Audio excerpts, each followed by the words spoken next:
Bienvenue pour cette vidéo sur les énergies de décembre, année 2024. On va regarder ce qui se profile.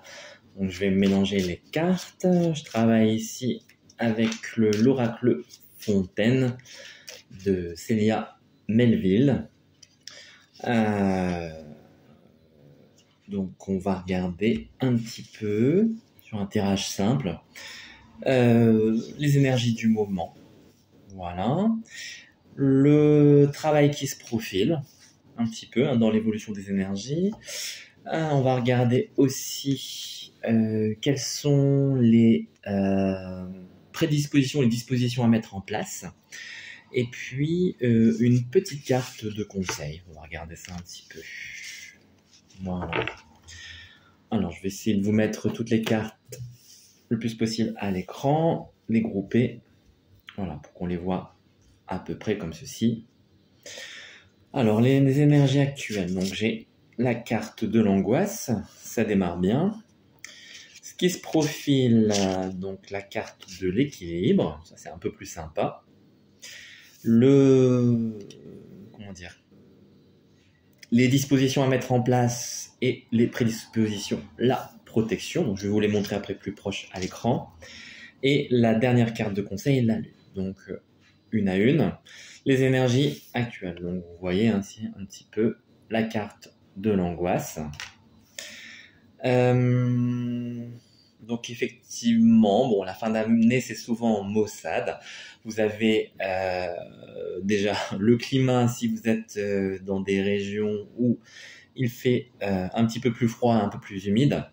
Et puis aussi le fait qu'on entre dans l'hiver, donc énergétiquement, on a plutôt tendance à s'intérioriser, à se protéger, à se préparer, à se cocooner, mais aussi avec derrière l'idée que est-ce que sur la durée, on va voir de nouveau le soleil. Est-ce que le bon temps, la bonne météo va revenir? Et c'est donc une période effectivement où les angoisses remontent, mais ici, particulièrement dans cette période de décembre, donc 2024, il y a quelque chose qui travaille sur les peurs. Alors on va regarder un petit peu au niveau global. Alors, ce qu'on me donne, c'est la peur de la mutualisation et de la dépense d'énergie excessive. Donc il y a quelque chose qui dit en fait que ce que je donne à mon voisin, c'est perdu pour moi, pour ma famille et moi, pour les gens qui me sont chers et pour ma propre utilisation. Et donc j'ai peur de la mutualisation, c'est-à-dire que j'ai peur de mettre les ressources en commun. Et derrière, la dépense d'énergie, alors pas bien sûr au sens des factures, hein, si vous avez un chauffage électrique en particulier chez vous, eh bien je vous souhaite bon courage. Mais la dépense d'énergie, c'est-à-dire de devoir donner trop de sa personne, c'est-à-dire que j'ai peur de m'épuiser dans cette période et de ne plus avoir les ressources pour rejaillir au printemps. Donc, il y a un petit peu cette angoisse-ci au début de l'hiver, c'est que je vais m'épuiser complètement. Je ne vais pas recharger mes batteries, mais au contraire, complètement me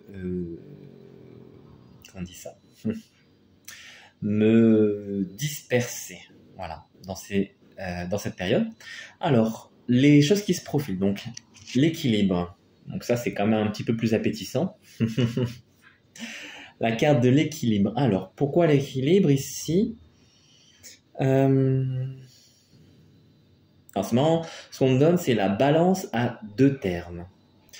Le premier, alors justement, c'est le travail sur l'égoïsme, l'égocentrisme, c'est-à-dire que si je me focalise uniquement sur mes propres besoins, propres nécessités, et au détriment de l'autre, je vais passer à côté des opportunités qui se manifestent par l'extrémité. C'est-à-dire que l'autre représente l'autre bout du bâtonnet. Donc si je tiens un bâton, moi je suis d'un côté et la personne de l'autre. Et si je fais fi de l'autre côté, alors je suis bancal. Donc c'est un petit peu ça. Donc le premier point dans l'équilibre, c'est l'égocentrisme, c'est-à-dire un petit peu ouvrir le regard, voir un petit peu ce qui se profile autour de moi et ressentir que je ne suis pas seul. Parce qu'il y a aussi le sentiment dans l'angoisse de la solitude, c'est me retrouver en cette période normalement de fête dans une sensation d'être abandonné ou de ne pouvoir trouver compagnie.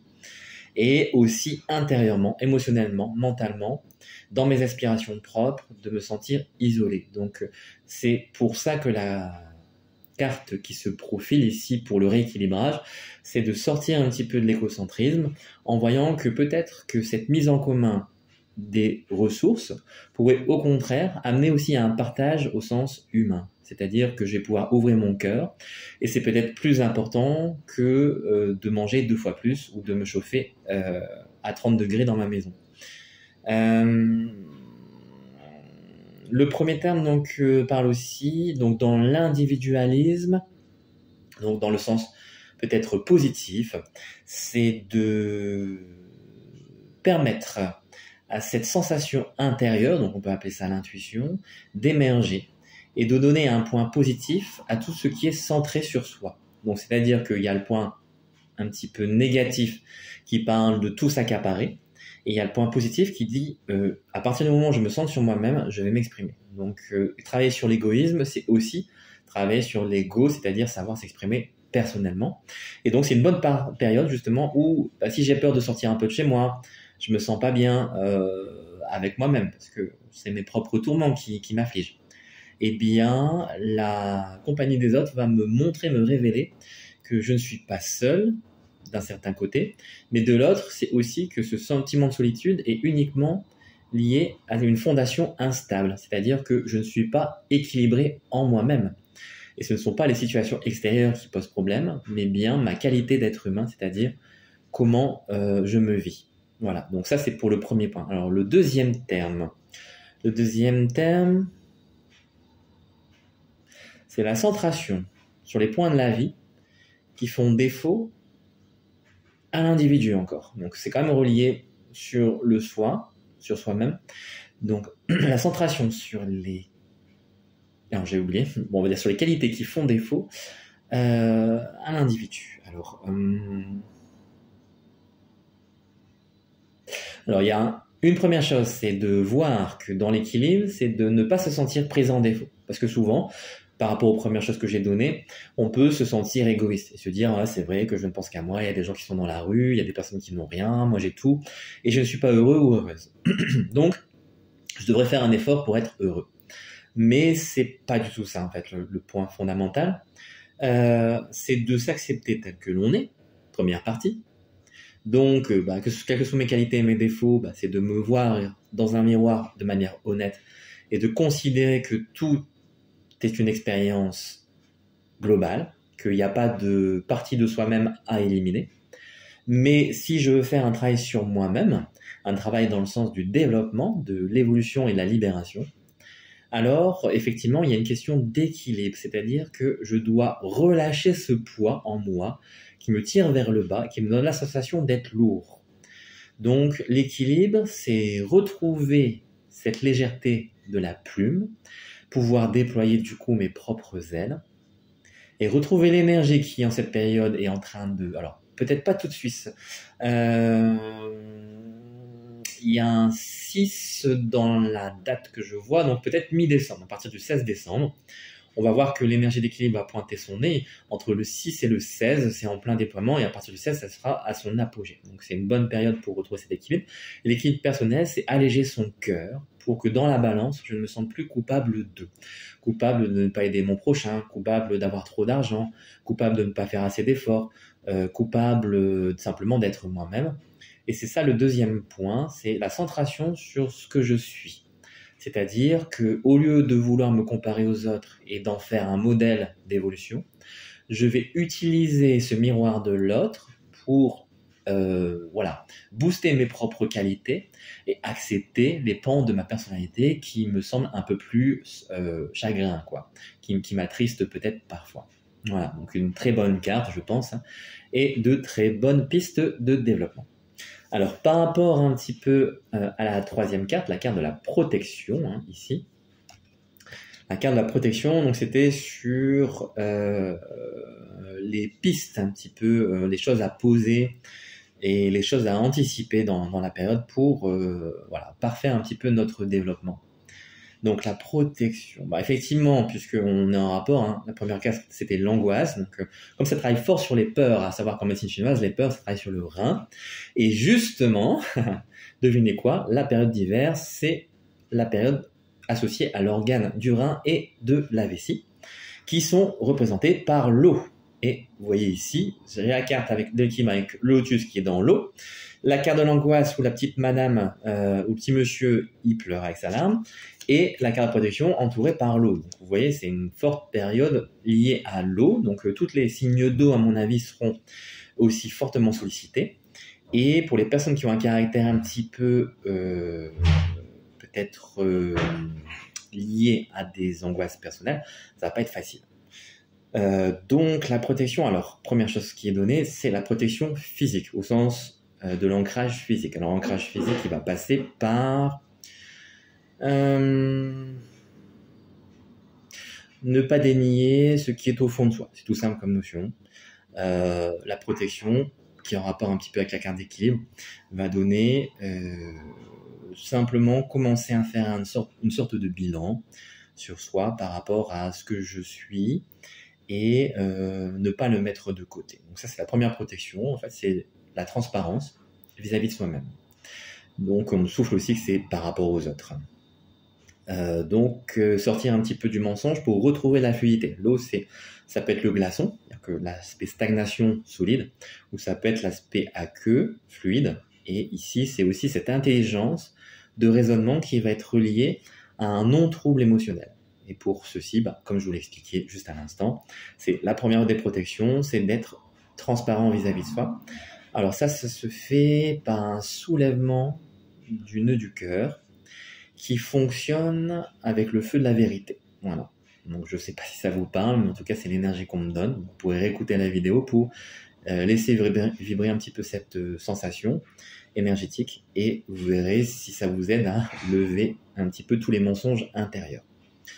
Deuxième chose de protection, ne pas froncer du nez face aux obstacles, c'est-à-dire essayer de prendre les choses de la bonne façon, en positivant, en prenant du recul, mais ne pas rechigner à l'effort. Donc deuxième protection, c'est la persévérance. Donc mettre du cœur à l'ouvrage, et si ce n'est pas facile, de voir que tout ceci est un cheminement et que cette évolution amène à un mieux. Donc, le travail sur les angoisses n'est pas simplement pour se faire peur et simplement pour se donner un frisson, mais c'est vraiment pour passer d'un courant tumultueux à quelque chose de beaucoup plus doux. Donc, la protection, c'est prendre soin des autres par l'accomplissement personnel. Voilà. Troisième point, prendre soin des autres par l'accomplissement personnel, c'est-à-dire se rendre compte de ce que l'on effectue et du bien que cela apporte. Et si on n'est pas satisfait, faire en sorte que l'on soit content de sa propre action et des répercussions qu'elle a pour soi et pour les autres. Est-ce qu'il y a une quatrième protection? Une quatrième protection, donc on fait un carré, même si ici la protection sur la carte c'est plutôt circulaire. Hein. On verra s'il y a un cinquième point.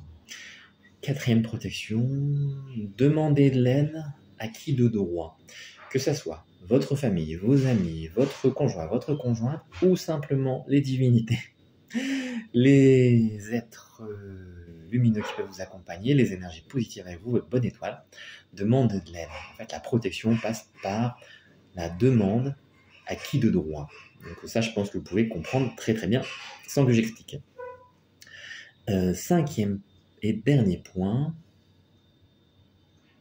la formule magique, on va dire, de protection, vous pouvez la répéter pour vous. Je suis qui je suis de droit divin. Je suis qui je suis de droit divin. Je suis qui je suis de droit divin. À répéter 3 fois le soir et le matin. Non, je plaisante, vous faites ce que vous voulez, mais on peut le répéter 3 fois. 3 fois ou 7 fois. Ici, j'ai fait 3 fois. Par rapport à une trinité qui agit sur le bon sens et l'activité du non-sens en soi. C'est-à-dire que ça va effectivement travailler sur la levée des voiles et des illusions. Le non-sens en soi, c'est tout ce qui nous perturbe et qui nous mène dans des impasses. Et le bon sens, c'est non pas un chemin figé, unique, mais c'est ce qui va permettre de s'adapter et donner du sens au fur et à mesure que l'on évolue, donc au quotidien. Donc je suis qui je suis de droit divin. Donc c'est intéressant. Et en fait, ça travaille sur l'énergie de seul devant Dieu. Seul devant Dieu, ça veut dire que vous êtes... ouais, ça travaille sur une énergie de magie, donc de mage. Donc, c'est se rendre compte à quel point on est, effectivement, comme c'est assez d'époque, on va dire, créateur de la plupart des choses qui se produisent, si ce n'est tout. Et cette magie, donc de mage, c'est une prise de conscience qui tout doucement va devenir une évidence pour vous. Voilà, pour la carte des propositions et des bonnes dispositions à prendre. Même si c'est pas encore la période, on a déjà fait nos vœux. Alors, à venir. Et la carte de conseil, donc la lutte ici, avec le dragon et le petit chevalier qui a l'air d'avoir un cure-dent dans sa main. Bon courage à lui. Alors, la carte de conseil, donc on avait l'eau, on a le feu. Et donc les deux éléments, donc ça va... petite parenthèse, petit détour par la médecine chinoise, donc les deux éléments de l'eau et du feu, ça renvoie au rein et au cœur. Le cœur, dont j'ai parlé tout à l'heure. Donc l'action du cœur ici, à mon avis, c'est ça dont on parle ici sur le conseil. Et le feu du dragon, c'est celui qui va reconnecter l'énergie de la Terre pour la faire se soulever et s'envoler vers le ciel, qui va donner une connexion entre le divin et la matière, qui va permettre par le courage et les actions que l'on effectue, de tenir droit sa lame et surtout son âme. C'est-à-dire qu'on va se tenir droit dans sa dignité et se respecter en tant qu'être divin. C'est-à-dire que simplement dans notre propre conscience, dans notre propre réalité, on va réveiller l'énergie de droiture. C'est-à-dire celle qui correspond à ce que l'on est personnellement, individuellement et aussi divinement. Une énergie du coup d'action qui va souffler par le bas pour faire remonter ou sublimer les émotions, leur permettre d'être incinérées et de devenir poussière lorsqu'elles sont des scories, des résistances, des freins qui nous bloquent, qui nous rongent, et de transmuter cette énergie en quelque chose de beaucoup plus fluide, beaucoup plus subtil, un petit peu facétieux, d'où l'aspect dragon, parce que le dragon agit tel que bon lui semble. Il peut être sage, il peut être colérique, il peut être violent, mais il peut être aussi aidant. Et donc cette énergie comporte vraiment toutes ces facettes-là. Et cette énergie qui peut se comporter de multiples façons va donner l'élan pour simplement devenir soi. Donc le conseil, c'est de faire appel à l'énergie de la Terre qui se cache au tréfonds de notre forge. Notre forge, c'est notre ventre, notre intestin. Et donc ça conseille de prendre... Alors je ne sais pas pourquoi... on me propose de faire attention. Alors, je ne sais pas s'il y a vitamine C, donc manger des légumes un petit peu crus, même si c'est pas la période où on mange le plus de cru. Un petit peu de cru, notamment carottes et choux. Alors, je ne sais pas pourquoi, il faudra vérifier. C'est pas ma spécialité, l'alimentation, mais voilà. Et prendre soin de son ventre. Donc, on peut faire des massages, des petits massages comme ça en rond. Ouais, par exemple, le soir, vous êtes allongé, il fait bien bon sous la couette. Vous massez en rond. Donc là, c'est dans le sens, apparemment, des aiguilles d'une montre, comme ceci. Je vérifie, ouais, c'est ça. Donc, dans la zone autour du nombril. Et puis, je peux vous donner une formule à méditer, et vous pourrez écouter pour percevoir l'énergie par rapport à la carte de la lutte ici, mais qui est une lutte pour s'élever. Que le feu qui est en toi s'élève en tout et pour tout, quels que soient les obstacles. Lève le voile qui te retient attaché dans ton illusion. Puissent les forces du tréfonds de la terre t'élever et le ciel s'ouvrir pour t'accueillir. Voilà, vous pourrez réécouter la formule, parce que là je l'ai oublié, je ne peux pas la répéter. Mais voilà, la petite formule que vous pouvez vous répéter le soir avant de dormir, ou simplement le matin, ou méditer dessus. Et pour compléter ceci avec la carte de l'énergie du dragon, alors c'est réveiller la force en vous, peut-être pas la bête, mais la force.